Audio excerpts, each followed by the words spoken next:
নজর রাখবো একটি গুরুত্বপূর্ণ খবরের দিকে। লকআপ থেকে পালানোর চেষ্টা করে বন্দী, যদিও তার এই চেষ্টা সফল হয়নি, তাকে আবারও জেলে পুরে দেওয়া হয়েছে। অর্থাৎ লকআপ থেকে পালানোর চেষ্টা করেছিল বন্দী। এর বিস্তারিত কথা বলবো, টেলিফোন লাইনে রয়েছেন আমাদের প্রতিনিধি শিল্পী।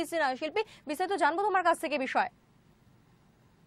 পুলিশ লকআপ থেকে পালানোর চেষ্টা করে বন্দী, যদিও তার এই চেষ্টা সফল হয়নি, তাকে আবারও লকআপে পুরে দেওয়া হয়েছে। আলিপুর জজ কোর্টের ঘটনা, যেখানে লকআপ থেকে পালিয়ে যাওয়ার চেষ্টা করে বন্দী, যদিও তার এই চেষ্টা সফল হয়নি, তাকে আবারও ধরে ফেলে পুলিশ এবং তাকে লকআপে আবারও পুরে দেওয়া হয়েছে। এই মুহূর্তে যেমনটা খবর পাওয়া যাচ্ছে যে লকআপ থেকে পালানোর চেষ্টা করেছিল বন্দী। আলিপুরের জজ কোর্টের ঘটনা এটি।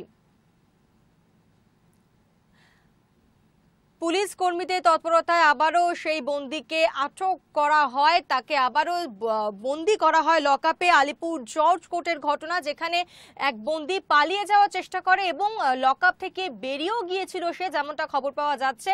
তবে তার এই চেষ্টা সফল হয়নি, কারণ যারা পুলিশ কর্মীরা ছিলেন সেখানে তাকে ধরে ফেলে এবং তাকে আবারও লকআপের ভিতরে ঢুকিয়ে দেওয়া হয়েছে। পুলিশ লকআপ থেকে পালানোর চেষ্টা করেছিল বন্দীটি এবং আলিপুর জজ কোর্টে এই ঘটনা রীতিমতো চাঞ্চল্য ছড়িয়ে দিয়েছে গোটা এলাকায়। যদিও পুলিশের তৎপরতায় সেই বন্দীকে আবারও ধৃত করা হয়েছে।